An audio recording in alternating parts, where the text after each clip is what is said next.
Pessoal do Arquibancada Tricolor, estamos aqui na nossa terceira edição do videoblog, que você acha que é a segunda, porque a primeira, ela acabou não entrando no ar no dia, ela entrou no dia que nós gravamos a segunda, já era notícia velha, mas como foi nosso piloto a gente colocou. Hoje é o terceiro e a gente vai falar um pouquinho do jogo de ontem, que o São Paulo venceu o Paulista de Jundiaí por 2-0, e vai falar também um pouquinho do temeroso clássico de domingo, né, que vai encerrar esse mês de março, que foi um mês terrível, como a gente comentou no vídeo passado. E antes de começar tudo isso, a gente quer fazer alguns agradecimentos aí. Então vamos começar com o Universo Tricolor, né, que tem o site lá, universotricolor.com, tem o Face do Universo Tricolor, que acompanha a gente, divulga tal. Aí sempre quem coordena lá é o Borges, que é um São Paulino ultra fanático, faça frio, chuva, sol, esteja acabando o mundo, se tiver um jogo ele vai estar lá. Nós temos que agradecer também, mandar um grande abraço para o Masaki, que do Japão ele costuma acompanhar a gente, e ele tem um site, ele tem no Facebook o Soberanos Japão, e ele até comentou no vídeo passado sobre o Lúcio, né, que eu falei bastante aqui, e o Ney Franco. Né, do Lúcio ele falou que havia assim, uma crítica pesada, né? No último vídeo eu falei bastante do Lúcio, mas entenda, quando eu critiquei o Lúcio naquele vídeo, eu estava criticando do ponto de vista do torcedor. A imagem que ele fez, ele deve ter tido motivos para sair do campo da maneira como saiu, ou ter ido para o ônibus, ou mesmo ter dado aquela declaração, mas aquilo para o torcedor vai enxergar de uma maneira diferente. Então a ideia ali era mostrar qual que é o ponto de vista do torcedor. E ontem ele jogou, ele já teve assim, o apoio de todo mundo, jogou bem, jogou um pouco mais tranquilo, enfim, a gente vai falar do jogo daqui a pouco. E o Ney Franco, que o Masaki falou que merecia muito mais as críticas, o Ney Franco, apesar dos pesares, ainda é um técnico que, se a gente considerar a paciência que a gente teve com técnicos bem piores, que se mostraram bem piores, eu acho que o Ney Franco ainda tem bastante coisa. O Ney Franco, como ele é um técnico novo, a gente espera que ele cometa alguns erros. Na minha opinião, ele errou bastante no momento em que ele criticou o Rogério por uma sugestão, ou que ele expôs alguns jogadores como o Ganso, ou como o Lúcio, quando ele poderia segurar isso para ele.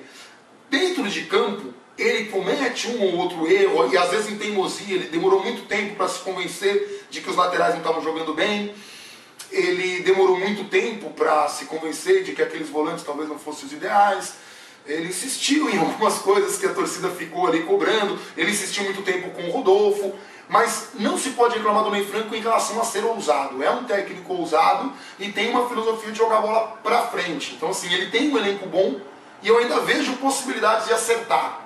Mas sim, ele cometeu grandes erros. E ganhou um título, né? Quer dizer assim, ele ganhou o último título que ele disputou. O Paulista, ele está na liderança, e Libertadores, ele está na Berlinda. Vamos ver como é que vai sair isso daí. Mas a torcida já começa a acenar por Ney Franco, será que merece ficar, será que não merece? Já existe sim uma crítica em cima dele.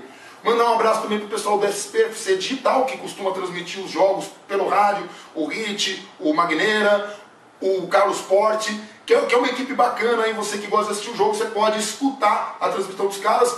O Magneira que costuma até fazer uma versão do Repórter Banana, que é o Repórter Banana, que é engraçadíssimo, apesar dele estar tirando barato de mim, enfim, mas eu já vi ao vivo, e realmente eu achei que era eu.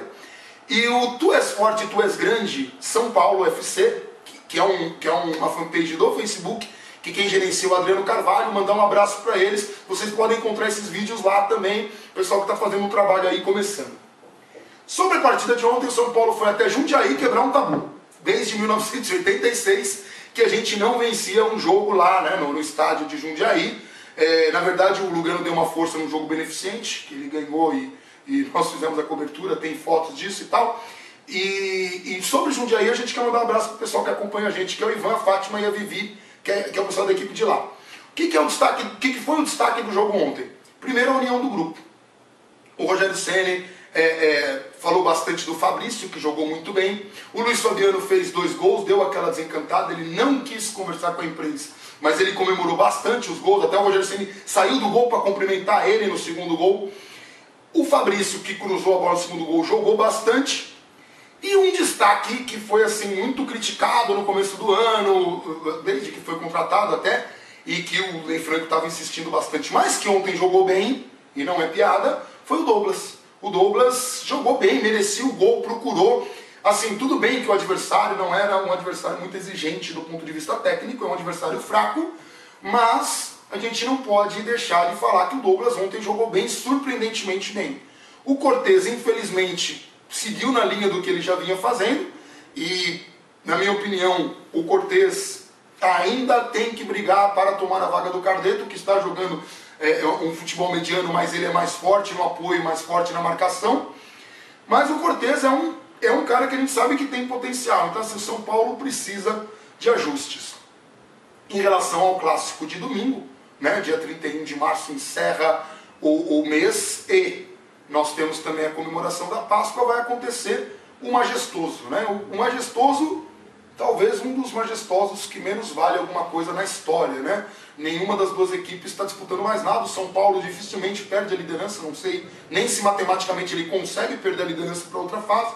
Não, consegue porque a Ponte está indo bem ali. E o Corinthians também já está classificado porque o Campeonato Paulista classifica todo mundo. A primeira fase é quase que uma brincadeira de criança. Você precisa ter muita competência, o tipo ser um Palmeiras para não se classificar na primeira fase. Acho que até o Palmeiras vai se classificar na primeira fase. O Palmeiras que tomou de 6-2 no Mirassol, minha mãe. Enfim. E o time do São Paulo prometeu, o São Paulo e o Corinthians prometeram as equipes titulares. O problema é, quem são os titulares do São Paulo? A gente não sabe quem são os titulares do São Paulo. Esse é um problema muito sério hoje. Quem são os titulares hoje que a gente sabe com certeza é Rogério Ceni. Nós sabemos que Jadson, Ganso, Oswaldo e Luiz Fabiano. O pessoal que estava reclamando aí do Ganso, o Ganso hoje ele entrou na equipe titular. Ele faz parte sim da equipe titular. Né? O Jadson, que já vem se destacando há muito tempo. O Luiz Fabiano, que é o artilheiro do time, que voltou a sorrir. Né? O Luiz Fabiano estava numa situação assim, bastante complicada. Ele estava assim... vamos dizer que o Luiz Fabiano teve um princípio de crise por causa das expulsões, por causa da punição, que a gente ainda está esperando o recurso, mas é titular. Agora sim, se a gente pensar no restante do São Paulo, talvez o Tolói. Então assim, nós temos de titulares Rogério Ceni, o Tolói, o Ganso, o Jadson, o Oswaldo e o Luiz Fabiano. Do restante da equipe, né, nós temos aí, na disputa da lateral direita, pode ser o Rodrigo Caio, pode ser o Paulo Miranda ou pode ser o Douglas. E qualquer um desses três, dentro da filosofia do meio franco, poderiam ser titulares. Na zaga, nós temos a briga aí do Edson Silva, nós temos o Lúcio e nós temos o Rodolfo brigando por 2 vagas. Na lateral esquerda, Carleto e Cortez brigando acirradamente. Né? No meio campo, nos volantes, Denilson, ou Fabrício, ou Wellington, ou Maicon. Um desses 4 também estão disputando 2 vagas. Aí o que nós temos na definição é do ataque. Então assim, o que está bem definido no São Paulo é o ataque que é Ganso, Jadson, Oswaldo e Luiz Fabiano. Isso daí, né, essas são os meios de ligação, são os atacantes, é a única certeza que a gente tem. O goleiro, o ataque e o Tolói, que realmente se firmou ali, é um dos zagueiros que mais vem se destacando. É uma rivalidade acirrada, por brigas absurdas de dirigentes, assim, São Paulo e Corinthians sempre tiveram uma rivalidade até sadia. Penso que nos anos 80 foram os 2 times que mais disputaram títulos, na década de 90 foi aquela coisa do Corinthians ganhando o primeiro brasileiro, o São Paulo ganhando a primeira Libertadores. São times que têm uma rivalidade conquistada dentro de campo, não foi porque é uma dissidência do clube, não, foi uma rivalidade construída dentro desses confrontos e de sempre as duas equipes estarem bem, alternarem períodos muito próximos, muito parecidos.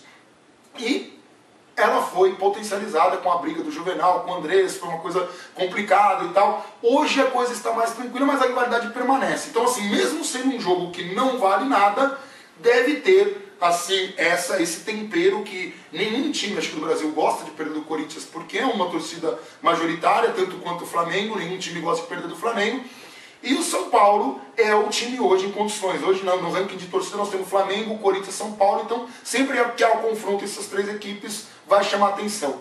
Destaque vai ser a primeira vez que Pato e Ganso vão se enfrentar nas equipes novas. Né? O Pato pelo Corinthians, o Ganso pelo São Paulo, e vamos ver aí quem que vai se destacar. A gente volta com a edição desse programa na segunda-feira comentando o clássico, espero que eu esteja com um sorriso no rosto, isso vai ser muito bom para todos nós. Né? Desejo aí um bom feriado e boa Páscoa para todo mundo e vamos encerrando o programa aqui. Um grande abraço.